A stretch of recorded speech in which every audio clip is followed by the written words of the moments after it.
Welcome back to another episode of Dynasty Theory. As you all can tell, John's not here today, so I'm trying to play off his intro a little bit. He's off doing dad duties. But Dan, we were in Canton last week. It was good to see you. Had a lot of fun. Did you make it back in town okay? Man, I'm here. Feet's back on the ground. Like all of us somehow made it back okay.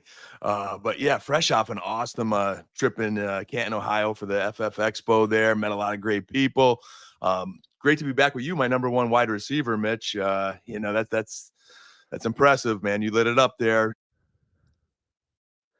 Oh, you touched your mic. You and touching your mic, you muted yourself. But yeah, I was the one that made a catch and someone got my flag. I'm shocked that the guy got my flag. Still to this day, I'm shocked that I didn't get a touchdown off that, but that's okay.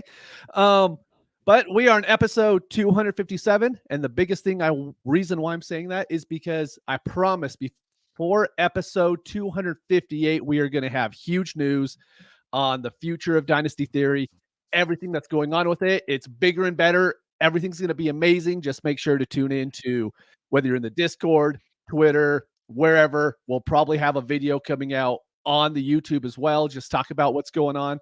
But really excited about that. But like I said, we were in Canton last weekend, so we didn't get a hit on a couple injury things. But before we get into the injuries, Dan, you and I are willing to play Dynasty a little bit different than some people are. If we see a couple players are doing well, or we're just buying into the team speak a little bit, we're willing to go out, not just get a couple shares of them. We want to get them on all of our contending teams, right? Like if I'm really buying into a player, I'm not hedging that bet a little bit. It's like the full DFS. I want overexposure on this guy because I have so much faith in him. So I tasked you with coming up with a couple. I know you have a lot more. But what's a couple of guys that so far in the preseason that you're just buying into the hype now to where you actually want them, whether it's on a rebuilding team and you just believe in that guy in the future, or on a contending team, you believe that this guy just is going to really outperform his dynasty value? Yeah, this was a good homework assignment you gave Mitch, and it's been a really fun off-season, preseason.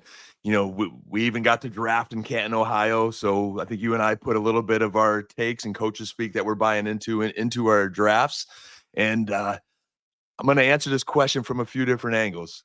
First, I'm going to start with Will Levis and Bo Nix, two guys that aren't necessarily from their preseason games. We're going to see a little bit more of Bo Nix this evening. But they're two guys that I think are really just watching how their organizations are building the teams around them. The moves that they're making are showing that they are invested in these guys. They're moving up my quarterback rankings because I think we're going to have Will Levis and Bo Nix for, 3-4 years plus. I want to see a little bit more of them to continue to feel confident that they could produce more. But I think Will's going to be running. They're putting all the weapons around him. He's showing off his cannon of an arm. The guy's a fierce competitor. The team's been really happy with his progress. So I'm really like them as far as just stabilizing dynasty rosters. When you're not getting those big guys, and we saw him go heavy in our Canton draft this weekend, a few of us started monopolizing the super flex strategy there and drafting other quarterbacks. I gobbled up Levis and Nix, end up trading Nix later that day. But they are finding a lot more of my rosters just based on, we talk about the beginning of the offseason to now and how the rosters are developing. I really like Levis and Nix.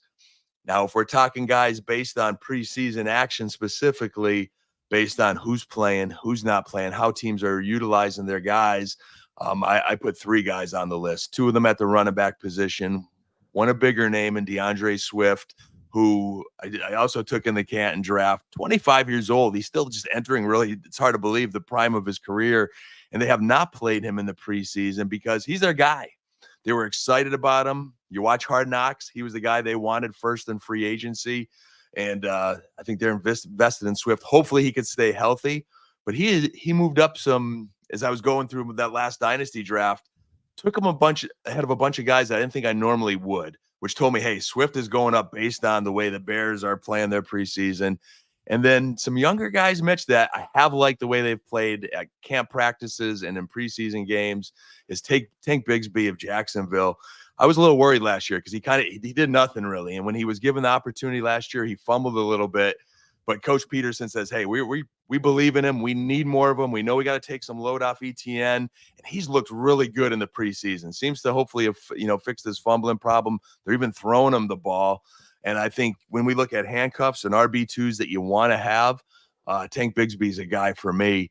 And then my last guy on the list is Trey Tucker, the Raiders. And this one's a little less like this is really a deep stash because wide receiver threes don't really win you fantasy leagues. But just to have a guy that I think is going to be a home run threat. Scott Fishbowl, you got the return. If you ever have kick return as points, punt return, he does everything. Kick returns, punt return. Watched him last night versus Dallas, and that cat looks explosive, man. They're speaking him up pretty well of having a larger role. Adams and Bowers is going to get the heart of it, but I think they're going to have to throw the ball, and he's looking pretty solid as their wide receiver 3. Yeah, when you look at before the preseason starts, where it's like, hey, we don't care a whole bunch about coach speak and kind of, we kind of read what the beat writers are saying. But I think the perfect example is like a Tank Bigsby versus Kendre Miller right now. Tank Bigsby has got all the praise. We know that he isn't going to come and be the running back 1. That's Travis Etienne. He's going to be good. But then you have some beat reporters being like, oh, hey, Tank looks really good. And then on the other hand, we have Kendre Miller on the Saints to where, their head coach is blasting every player, not saying anything good about anybody. That's just kind of how Dennis Allen, does it. But then you also have a couple beat reporters that are like, yeah, he's injured, yada, yada. We're not really seeing a lot of him. But if you go back to June, it was a different story. You would have Kendre Miller right up there with Tank Bigsby, if not higher than him.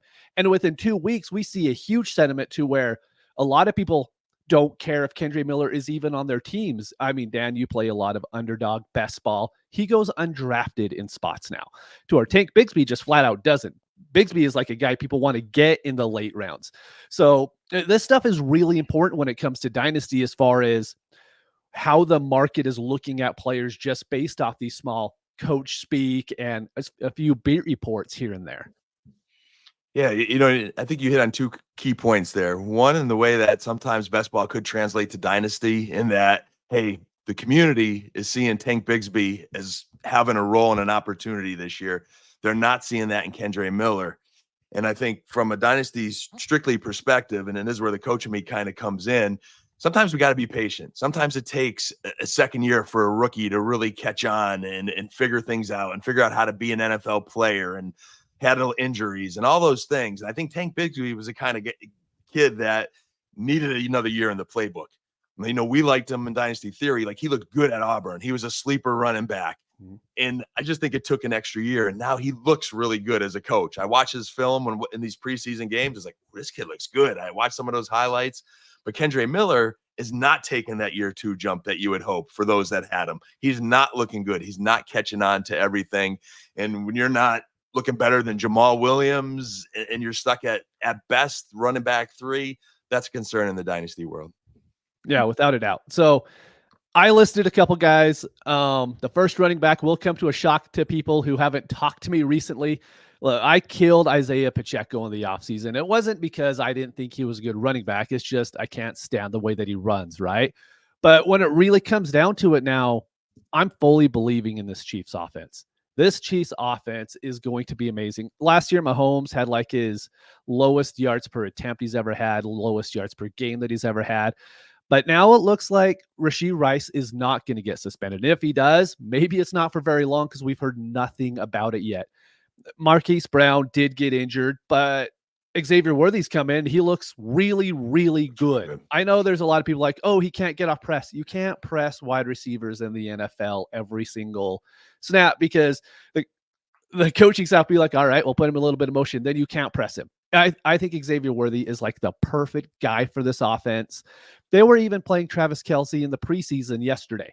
So that's telling me they're not overly worried about his workload. And just saying all that, they have done nothing behind Isaiah Pacheco. I mean, Carson Steele might end up being the running back too. And if you asked me 4 weeks ago who Carson Steele was, I'd be like, I have no idea. It's some Marvel character.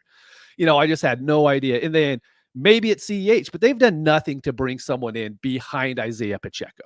So you're telling me we're going to have a Chiefs offense. Well, yes, they are going to throw more in the red zone. It's what the Chiefs do. But you're going to tell me you're going to have a really good Mahomes offense. I don't care who the running back is. I want that running back on majority of my teams. And I think Pacheco is still a guy that you could go out and get for the 109, the 110 in a 2025 rookie draft, right? And I'm more than happy to pay that. If I consider myself a top 4 team and I could give my first to get a back like Pacheco, who I do believe is going to help my chance to win the title and to win the money at the end of the year, I'm all about getting him. And I like how that, you're analyzing the preseason based on what Kansas City's doing.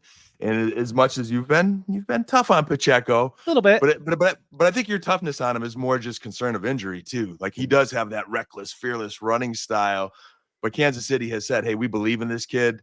They, as you mentioned, they didn't draft anybody else. And if Carson Steele's your number 2, like it's, Deneric Prince, they were talking about him a little bit this preseason. CEH is who we talked about at the start of the preseason. None of those guys concern any of us. And I think Andy Reid's really good at, managing a Pacheco in that Kansas City offense, where I think we'll have times this season where they'll lean on him a little bit heavy. There'll be times where maybe, the O-line or the passing game sputters a little bit. And I use sputters loosely because they don't sputter much with Patrick Mahomes, but there are times where he wants to just win football games and he will lean heavy on him, but it's not like they lean heavy all season where they're going to wear that kid out where he's not going to be able to, produce late in the season. So he is definitely a guy they're all in on. And as long as he stays healthy, I'd be open to trading a first for a Mitch. I think you got to have some depth. It's tough moving a first for a running back sometimes. That's like the hardest thing. But I think if you pick your spots when you do it, you're in good shape, because there's not a lot of running backs that are in that value that I'm willing to trade for, right? If we pull up John's tiers, he has him in the same tier as Kenneth Walker, James Cook, Josh Jacobs. I'm not trading a late first for Josh Jacobs. I could see myself doing it for a James Cook, but I don't have the same, what's the better word for it? Like, I don't believe in him as much as I believe in Pacheco. Kenneth Walker, yeah, I'll do it for Kenneth Walker because I think Kenneth Walker should be even higher, right? And then moving on from Pacheco, my other one's T. Higgins, man. And this is just, we've talked about him before. It's going to be a pass funnel offense between him and Jamar Chase. But I brought him up because I want to talk to you about something. I'm starting to get concerned about CeeDee Lamb, Jamar Chase, Brandon Ayuk, not because they're not absolute elite talents. I'm worried that they are doing absolutely nothing on the field right now. And we are 20 days away. Really, we're almost 17, however long it is until that first Thursday night football game, away from players being on the field, live contact, full go, none of this preseason stuff. And these guys aren't even running on the sidelines right now. They're just kind of hanging out. And that really, really worries me, because what if we get a little muscle issue? What if we have something small happen with those guys? Won't kill their dynasty value. They're going to be more than fine. But if something happens to Jamar Chase to where he's a little, he's not 100% in September, how high is T. Higgins' value going to go? Because T. Higgins is an absolute stud. I'm not worried to hit him at all. Yeah. All of a sudden, he's getting 10 to 12 targets a game. Jamar Chase is the guy that's getting 7 to 8. So it's hard for me to pick a guy on the Cowboys, right? Like, oh, he's going to get all the targets. Or even on the 49ers, probably helps out Kittle, maybe. Maybe it's Debo, but, they could spread the ball around a little bit there. But if anything happens to Jamar Chase on the Bengals, T. Higgins is going to go absolutely nuclear.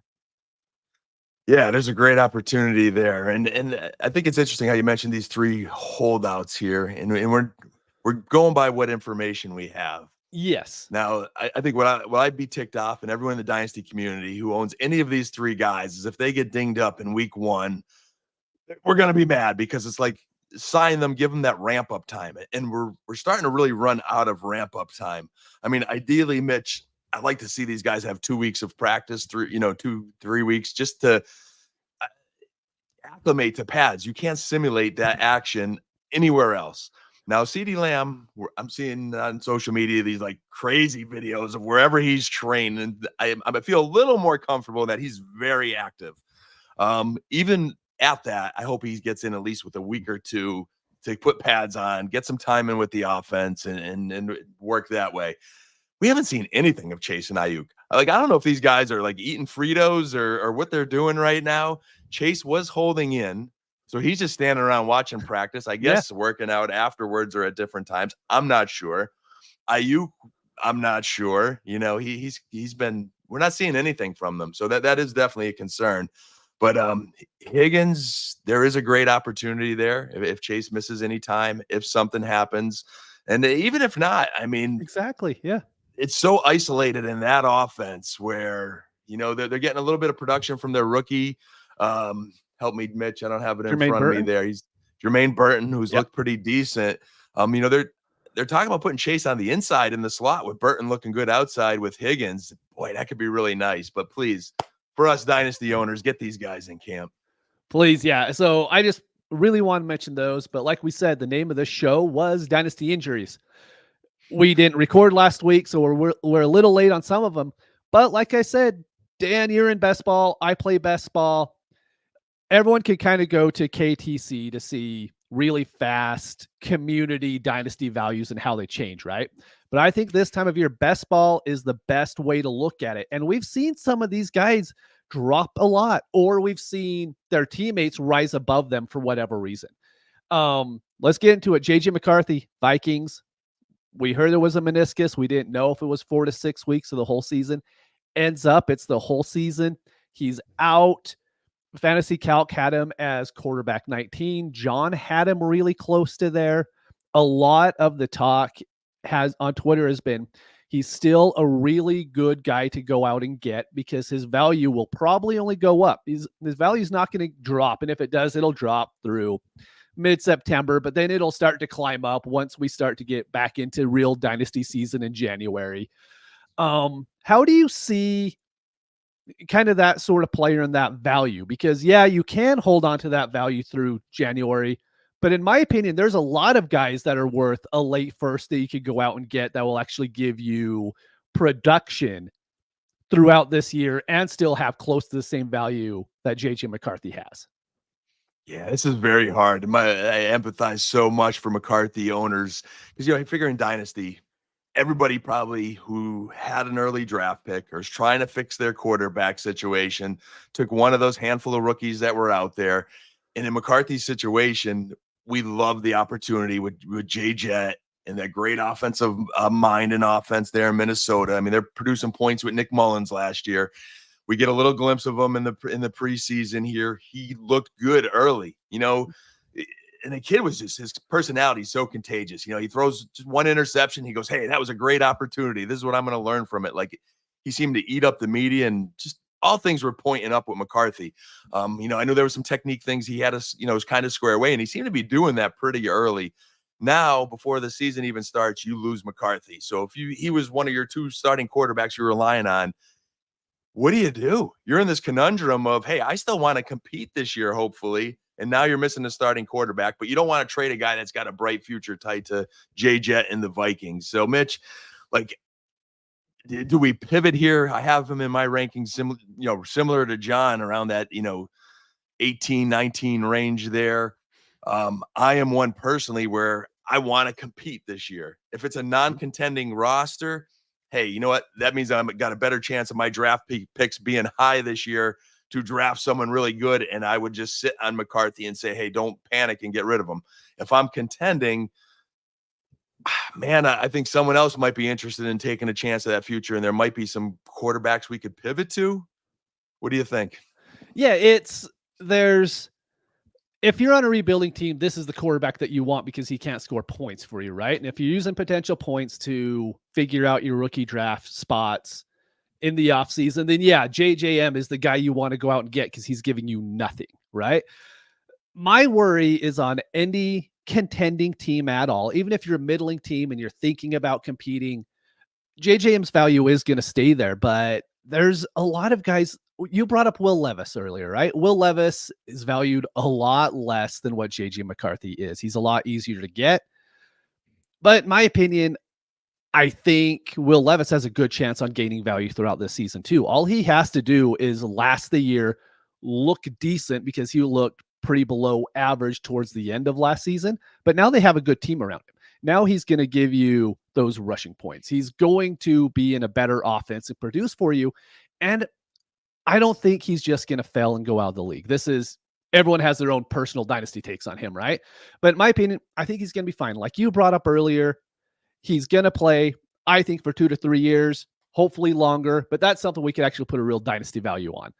So for me, I'm a lot higher on like getting a Will Levis than I am holding on to a JJ McCarthy, even though I do know his value is going to keep going up. But you might have people who are like, well, what if I trade my late first for JJ McCarthy because I think his value is going to go up a little bit? In my opinion, you just keep that late first. That value on that late first is going to continually go up, and it's going to give you a wider range of players that you could trade for instead of just trading for a JJ McCarthy now, whose value, yeah, it's going to go up, but you don't even know if anyone's going to value JJ McCarthy 6 months from now. They'll value him, but there's the different ways you could attack this. I was with you all the way, but I may throw the challenge flag on that late first, though. Because my thought is if you need a starting quarterback, you're not getting one at a late first next year. Like, I don't think that quarterback class is going to be deep enough to produce a Bo Nix or that late quarterback. So, like, if you need a quarterback, now's the time to potentially get one. Like, that would fit good for my rosters, Mitch, where I've either traded my draft capital or I have these contending rosters where I'm holding my 25 first. To your point, Mitch, I have turned down some offers in some leagues where I am holding that late 25 first. I'm banking on it going to be late based on I'm always trying to build those contending rosters. But now if I could get a starting quarterback, because a lot of my leagues, I have 2 quarterbacks. I have these contending rosters with only 2 quarterbacks in Superflex. I don't have a third. If I could get a third in McCarthy. Okay. So we'll get into trades here in a second. Let me ask you something. JJ McCarthy is higher on John's tiers and on Fantasy Calc than both Bo Nix and Will Levis is. Same. In my opinion, their value is really close. Yeah, would you rather have JJ McCarthy on your teams, or would you have Bo Nix, Will Levis? I would rather have JJ McCarthy because I feel more confident overall that he's going to be a long-term stud quarterback. But I do have some. I'm buying into Nix and Levis, as I said earlier. If I could get that second piece, I'm going to go after it. I could live with Nix and Levis for the next 3, 4, 5 years because I'm thinking those teams are. I think they're going to play well enough to justify that. If I could get that key second piece, Mitch, I might bite.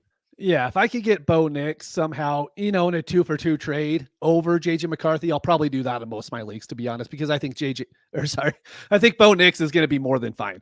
But Cable, let me throw you a couple trades that happened in the last 2 days. So these are the last 2 days off of Dynasty Daddy.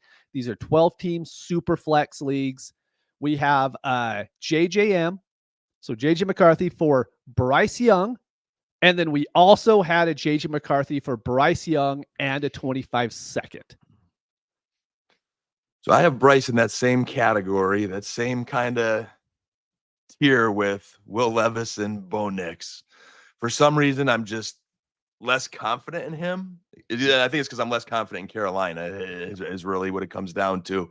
So I wouldn't do it 1-for-1. I'd rather sit and have McCarthy next year and feel confident for the next few years versus until I actually see Bryce Young be an NFL quarterback, I'm just not going down that path.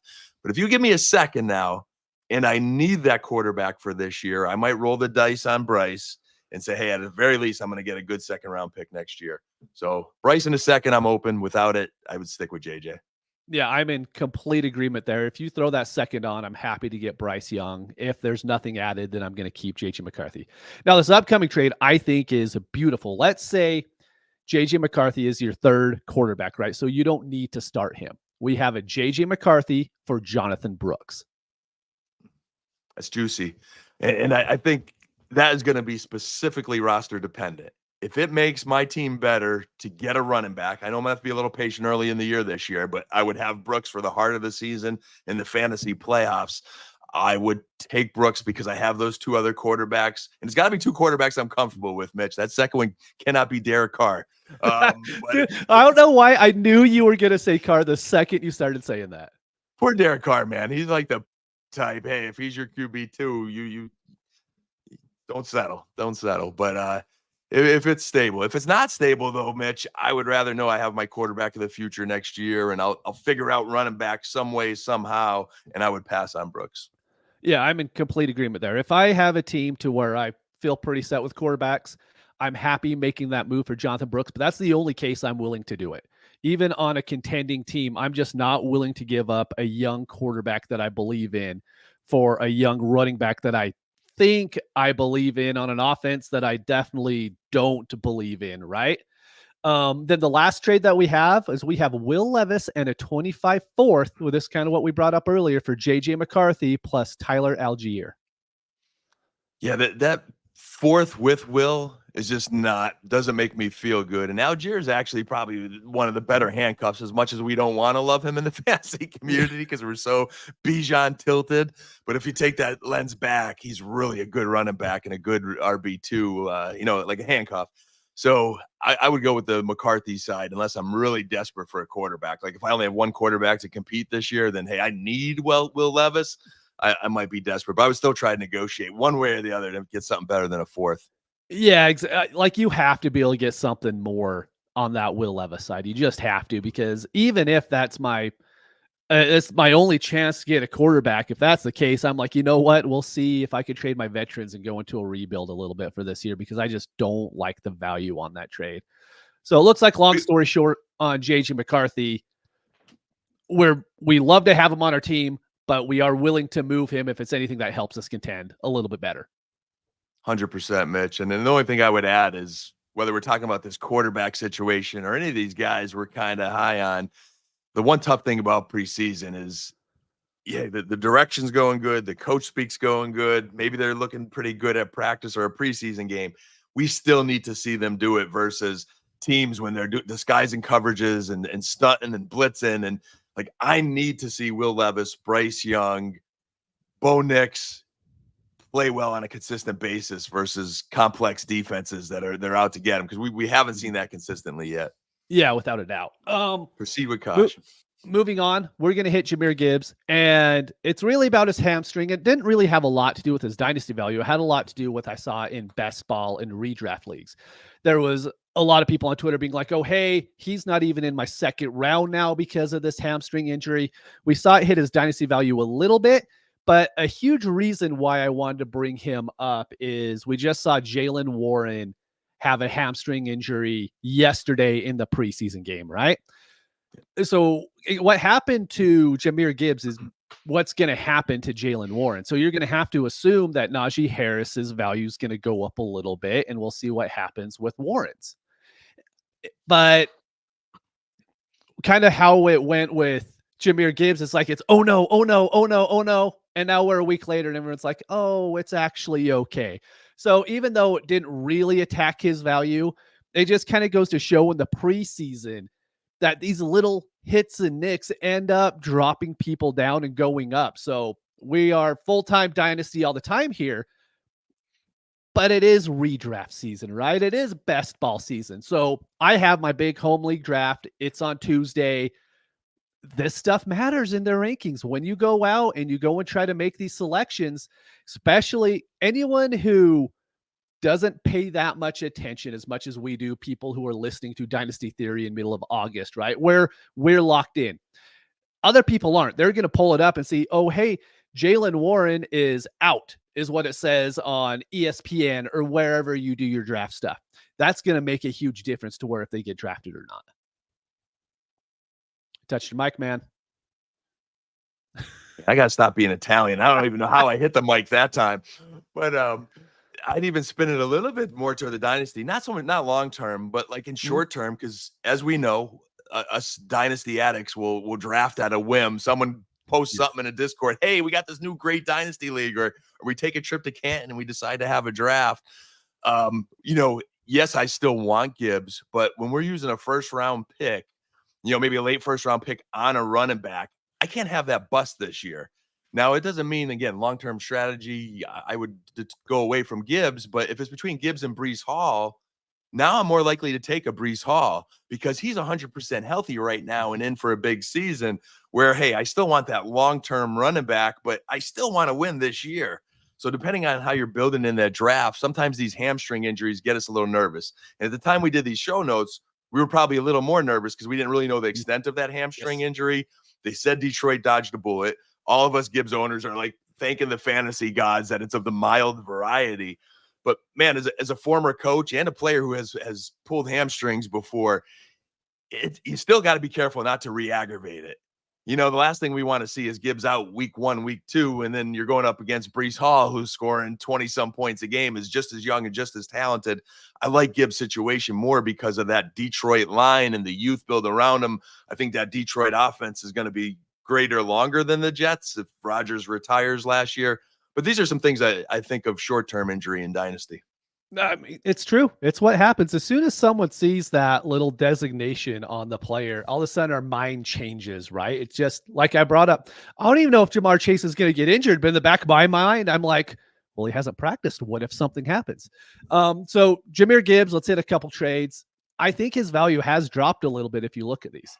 So these are 12 teams, super flex, happened the last 2 days, just like JJ McCarthy. We have Gibbs for Jalen Waddle plus a 25-second. For me, that one was easy. Maybe not for others, but I'd still smash Gibbs. I just love having that young elite running back on my roster. I complete agreement there. This one I had to put in there because it had Dak. So we got Dak Prescott and Jamir Gibbs for Jordan Love and Kenneth Walker III. Dude, this is one of those trades where, like, when I am presented with them in real life, I'm going to you and John and saying, hey, I need a second opinion. Or in our Discord, when we put those trade polls, sometimes I'm like instant vote. Sometimes I got to cheat and like show results and be like, what is the consensus here? Because this one's so close. My mind says like via points and I guess youth, although it's tricky with the running back, like Love and Kyron, like it feels like the smart way to go. But I would much rather have Gibbs than Kyron. And my heart would rather Dak. Kenneth Walker. But I think Kenneth Walker. Oh, it's Kenneth Walker. Oh, why did I think? That makes it even, man. Like I think I just want Gibbs so much. I would take the Gibbs Prescott side, although I'd rather the young quarterback and Love. And I do love Kenneth Walker this year. So I pretty much just rambled for a minute and a half, 2 minutes with like no answer for you other than I want Gibbs. You're good. For me, I think when you come up with this sort of trade, it's what player do you believe is going to end up having the highest dynasty value? For me, I think the trade is really even, but Jordan Love, I think, has the highest upside out of all these guys. Because I think where Gibbs is valued right now is kind of the top he'll ever be valued, which is fine. That you'll hear that and people are like, oh, that means I need to trade that player. No, it just means he's very highly valued because he's really good at football. Jordan Love has a chance to be a top 5 quarterback dynasty-wise in the league. I mean, he's not far off now. He could end up being the 104, 105 startup pick next year if that offense continually builds on what they did last year. So for me, as much as I love Gibbs, I would probably be on the Jordan Love and Kenneth Walker side only because of how high that can go, right? I don't see Dak Prescott's value ever going up from here on out. He's fine where he is. He is Jared Goff, right? We're happy to have him on our teams, but we know he's not going to be quarterback 4 as far as dynasty goes ever. Jordan Love has the chance, so that's the way that I would attack that. That is the smart way to go. And it did feel like the smart way to go, but that rips my heart out, man, because Gibbs and Dak is just so hot. It's so hot. And I got to say, Kenneth Walker probably for me is like Pacheco. And I think it might have been Wes or someone in the Discord said before, if the stars align, he's the one guy that you get at low value that could potentially pop top 5 running back. I think Pacheco and Walker are in similar situations. Walker, I just need to see the O-line help that offense so it could come together. Yeah, complete agreement there. So the last trade we have is Rashee Rice plus a Najee plus a 25 third for Gibbs. Man, like again, that's another one where I feel Rashee and Najee kind of feels like a smart way to go, but I still want Gibbs on my roster, man. I'm still anti-Rice for being a knucklehead this offseason, and Najee's a few years older. So I'm going to take Gibbs, but it's a fair trade both ways. Yeah, I think if you threw this in any of the dynasty calculators, the Najee and Rashee Rice side would probably be valued a little bit higher, but I'm going with the best player in the deal, Jamir Gibbs. So that, I mean, if I'm going to package out Jamir Gibbs, I'm going to get it for 2 guys that I really like, and I'm never going to really like Najee. I like where he is on the Pittsburgh offense, but I'm not buying into it, right? So, that's the bottom line. Like it's, I hope he's a free agent and goes to Dallas, but other than that scenario, man, just keep me with Gibbs. So like Jamir Gibbs, I'm bringing up Hollywood Brown, and it's not because I have ever been interested in going out and acquiring Hollywood Brown, but it's what that injury situation has done for everybody else in that Kansas City offense. So Hollywood Brown's out. He has a shoulder. He'll be back sometime in September, probably. But what we have seen since, we have seen Xavier Worthy being an absolute stud in the preseason. Like I have no hesitation having him on a lot of my teams. Travis Kelce's playing in the preseason. He looks good. We have heard absolutely nothing, like we mentioned earlier, about Rashee Rice and his suspension. So when Hollywood Brown comes back, he isn't like number 1 in targets, number 2 in targets, number 3 in targets. He might be number 4 if someone else doesn't step up to the plate, right? So I'm not going to even really worry about the trades that I put down with Hollywood Brown. It's more of, how do you look at this offense now? Do you have Rashee Rice well above Xavier Worthy? Do you have them pretty close? Are you willing to take Xavier Worthy higher just because of his upside each week, even though he'll have less value? Just how are you seeing this offense? Because like we've said a million times before, we want pieces with Patrick Mahomes. Patrick Mahomes is a dude who can go out and throw 6 touchdown passes every single week. Yeah, man. And if I'm looking at the Rice Worthy situation, it's probably like one. If we're just putting Kelce to the side for a second, because really Kelce's wide receiver 1 on that team historically. But if you just put him aside for a second, I think it's wide receiver 1A and 1B with Rice and Hollywood. It took Rice a while to really come out in the NFL. Then he did, and he was their go-to guy. I still in the back of my mind, like, could this guy keep his life together and put in the work to be a true number 1 receiver long term? He's talented, but Worthy's talented too. And I think you got a 1A, 1B situation. If you put Kelce back into it, now you're looking at their receiver 1, 2, and 3 is Kelce, Rice, and Worthy. And I don't think that changes when Hollywood comes back. He's always been made of glass. We see this offseason that hasn't changed. He's never really materialized as a receiver 1. He's on his 3rd NFL team. Guys just don't keep switching teams for no reason. Like, they're not good enough to stick and stay with those other teams. So I think he is a role player that in some matchup specific weeks, maybe this is DFS talk, Hollywood Brown is going to have some good games because he has Patrick Mahomes and he'll exploit those lineups. So there is a role on your dynasty team to have a flex receiver connected to Mahomes on certain weeks. But that's not enough, Mitch, to really have me wanting him. And the more I just view this, I always say wide receiver 3s do not win fantasy championships. And I don't see much of a window to climb and become a 1 or 2 in the future. That is such a good point, man. Like, we end up buying into these guys pretty highly. There's the, what's his last name? Whittingham. Am I saying that right for the Rams right now? Whittington, isn't it? Jordan Whittington? Yeah. So he's getting a lot of hype. And I love where his dynasty value is now. I'm willing to get him on my teams. But people are getting really eager about him. And I'm like, man, he's the wide receiver 3 on the Rams. Those guys don't ever turn out. I mean, they just don't, because go ahead. You got me excited now. I'm sorry, Mitch, because you did mention him as wide receiver 3. And I love that you brought him up because you've got a good vision on him. And I could tell the direction you're going in is that hype is more than it should be, right? Yes, without a doubt. And I thought about this going into yesterday's preseason game because I'm a sicko and I watch these preseason games and think of DFS. And you have some DFS money on them. Yep, and I had Whittington in my lineup, right? And the kid does look good.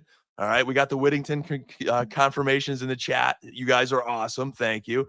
But here's the thing. Last year, Puka played in the preseason, looked awesome. The hype was real. They did not play him preseason game week 2. So now we go to this week. They do play Whittington again, so he's not Puka. They're still not playing Demarcus Robinson. They're not playing Tutu Atwell. Demarcus Robinson's their number 3. Yes. Tutu Atwell's their number 4. Whittington is their wide receiver 5. Do I think at some point in time in the future he will be better than Tutu and Demarcus Robinson? 100%. Like, I think he is a future, probably next year, wide receiver 3 for the Rams. So, Mitch, man, I think it's a great point. Like, how much is he really going to help you in fantasy football this year? Yeah, no. So I'm in agreement there. The big thing with the Rams for me, just because we see a lot of comments in the chat happening over what we're just saying, everyone's in love with Whittington. Everyone loves him. I get it. A big thing is Cooper Kupp wasn't Cooper Kupp last year. And we could say, oh, hey, we don't know how good he's going to be, but we have heard he's been in for all the offseason stuff. He hasn't missed anything so far. He is a healthy dude going in, and we know how much we loved him going into the season last year. I love him just as much this year. You're telling me he's healthy going in with how good that rushing game is going to be? They're going to try to stack the box a little bit because Kyron is going to go insane if they only have 7 in the box. So if you're telling me that Cooper Kupp and Puka get 1-1 on the outside, that's just where that funnel's going, in my opinion. The one last guy that I'll bring up, 40 minutes in right now, and there hasn't been a lot of talk about this, and I'm more concerned as Justin Herbert with his plantar fasciitis. And the biggest reason why I started thinking about it is because I was listening to Stefania Bell on the Establish the Run podcast, and she was talking about what that injury is and how you would rather have a full tear, because once it's torn, once you plant your foot, doesn't keep tearing. But when you have one of those minor tears, each time you step down, there's a chance for there being more tears and more tears and more tears. And you just have to stay off your foot for so long for it to actually heal. And that's not what we could have with Justin Herbert, right? Like, we don't want this moving into the season. And so anytime it comes to a foot injury, I'm really concerned, because anyone who's had something close to that, I think we've all had something, moderately close to where it feels like that tendon underneath your foot is going to tear each time you step down. It's horrible. And the offense, there's a lot of people who are willing to buy into Justin Herbert because of his lower value. They're like, oh, hey, we're way undervaluing this guy. We know they're going to be run first, but he's young. We know he's extremely talented. And I completely agree with all those things. My biggest problem with him is he really better than Kyler Murray as far as what we're going to see on the field for the next 3 years, or Jaden Daniels, or Jordan Love, or Brock Purdy? And all those guys John has ranked below Justin Herbert. And I'm like, I would rather have all those guys, to be honest. And I love Justin Herbert. I love the dude. I believe in his talent. But that offense doesn't have anyone who's going to catch the ball. And so for me, we haven't even talked about Justin Herbert, I think, once this whole offseason. He's just a guy that we don't talk about. So how do you see him? Are you willing to buy into him at this lower cost? Because I don't think I'm willing to. Yeah, no, I think you're right. I think he fits the topic of our category today, where guys that, based on what we know in the preseason, it has impacted his rankings and where we're drafting him. And it bums me out, this injury, because he was a guy that I was buying. We haven't talked about him much this offseason, but we did at one of our Dynasty Theory episodes when we were looking at the Chargers. I says, hey, I still do want Herbert. There was a time where I was buying, because even though this offense isn't exciting this year, it's not. The talent is not that great, but a great quarterback elevates lower talent. And I thought he could elevate some of that talent. And then by next year, when the Chargers have one more offseason with Coach Harbaugh, they would get him whatever pieces he needs. And you've got an awesome quarterback. But now with this injury, I am not taking that chance. I don't want to hurt guy, all that pressure on somebody who's dealing with this nagging injury, to be the one to have to elevate while we're passing up, as you mentioned, Mitch. Kyler, who I think, even though I've never been a big Kyler fan, I think is in for a very good season. Jaden Daniels, Jordan Loves, Goff, Purdy. I just think those guys are in for such better seasons than Herbert this year. And in a contending team, I am not taking that chance. So that buy low is not as attractive as it was pre-injury. And, I know Ron says, with this, how the season go for the Chargers, could they just shut him down early? I think that's their last resort. I don't think it's going to happen. They want to contend. Coach Harbaugh, that mentality of that team is to contend. They do got some good pieces on defense. There is talent on that roster, but they got to win the hard way. And maybe late year, if this injury, to your point, Mitch, does get aggravated or does linger, if he's at risk at some point, they would. But I don't think that's the plan right now. Yeah, it's something we talk about a lot. Is, hey, what happens if this team is really bad? They shut them down. No one ever really gets shut down. These guys, they're ultimate competitors. They don't want to be shut down. You can't tell me that Harbaugh is going to be like, yeah, we're just going to throw in the last 5 games. I just don't believe he'll ever be willing to do that. Okay, so before I get into these trades, Dan, I'm going to go from quarterback 7 down as far as John's tier. So after Lamar, Stroud, Burrow, those types. Tell me if you will take Justin Herbert over any of these quarterbacks. Caleb Williams. No way. I am Anthony loving Richardson. Caleb, by the way. Yeah, he looks really good, man. Wow. Okay, No, Richardson. yeah, even before injury, Mitch, I would still take Richardson and Caleb. Same. Kyler Murray. Post injury, I would rather Kyler right now. And then I'll try to trade Kyler. That's another story, though. Right. Jaden Daniels. Give me Jaden. Jordan Love. Jordan Love. Brock Purdy. Now's when it gets hard for me. I just can't go down that Purdy path. Even if it makes sense to do so, I'd rather Justin Herbert. Dak. I'd rather Dak. Tua.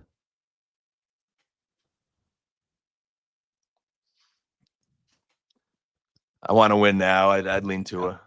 Yeah, that's kind of Trevor Lawrence is kind of the last of the guys that I'll bring up. Yeah, pre-injury Herbert, post-injury, I think I might roll with Lawrence. I think I'm in agreement with a lot of those on you, to be honest. So now that we've laid that out, let's do a couple trades that we have here. We have 12-team Superflex, same thing as the previous ones. Deebo Samuel and Justin Herbert or Jalen Hurts. That free Deebo and wait for Herbert next year and just suffer through Herbert this year. I'm going to take the 2-for-1 there. It's more tempting now than it was before. Right. Here's what I thought was a really good one. Jonathan Taylor and Trevor Lawrence for Justin Herbert and Rashad White. That is a real good one. I have JT in that potential could win you a league this year. Yes. So with Lawrence now kind of tilting up a little bit with Herbert's injury, give me JT and T-Law. That is a good one. Agreed. Okay. Last one, George Pickens and Brock Purdy for Justin Herbert. Man, this is where I'll go against the grain here, and I'll deal with Brock Purdy. I mean, he isn't a great offense. Ooh. I'm not knocking him. There's some people probably listening that say, hey, we really like Brock Purdy. There's just something about him that I'm not completely sold on. But with George Pickens, it just comes down to my Pickens love, Mitch. I'm really high on him this year, even despite that terrible quarterback situation. Yeah, even though I'm not the biggest George Pickens guy, I'm taking Pickens there too. I just think his target allotment, I mean, I'll be shocked if it's under 25%. Granted, they might only throw 17, 20 times a game.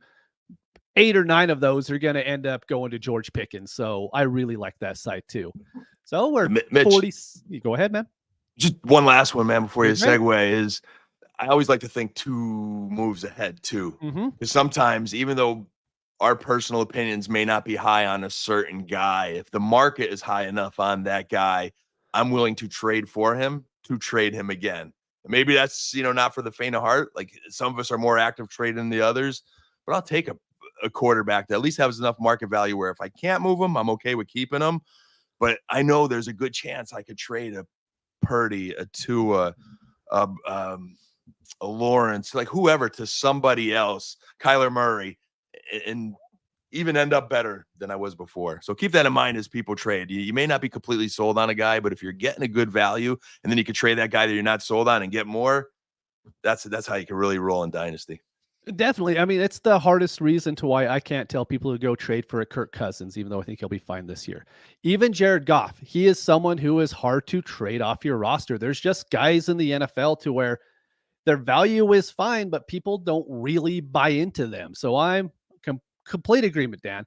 So I'll lead on to final thoughts. It's just you this time, man.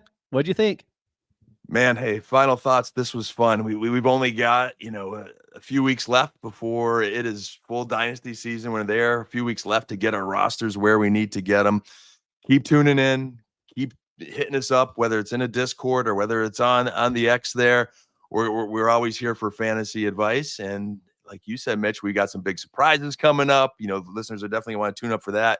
I plan on doing some unboxing shows a lot more. I've got my next one here. I got this Contenders box that at some point I'm going to open up. And I kind of tie in the unboxing for those that still have the heart for collecting into Dynasty as I'm ripping those packs, man, chasing those autographs to my takes on these fantasy players in Dynasty. So for our listeners, man, keep tuning in as we get ready for the season. Yeah, definitely. Dan alluded to it. We have huge news that's upcoming. It should happen this week. It's the hope that everything goes well. And just we're 17, 18 days away from NFL football. Make sure you've gone in there. You have your roster spots good. I know a lot of people are carrying too many players. Get that fixed. Start hitting your waivers. Start sending those trades out. set out your trade bait. All that stuff really matters right now because everybody is really diving back into it. And I don't want to be worrying about that stuff, the 3 days that we have after Labor Day weekend this year. That season's coming up quick. So for Dan, for John, who's off doing dad duties, we'll be back, but we'll see you next week. And thanks for listening, everybody.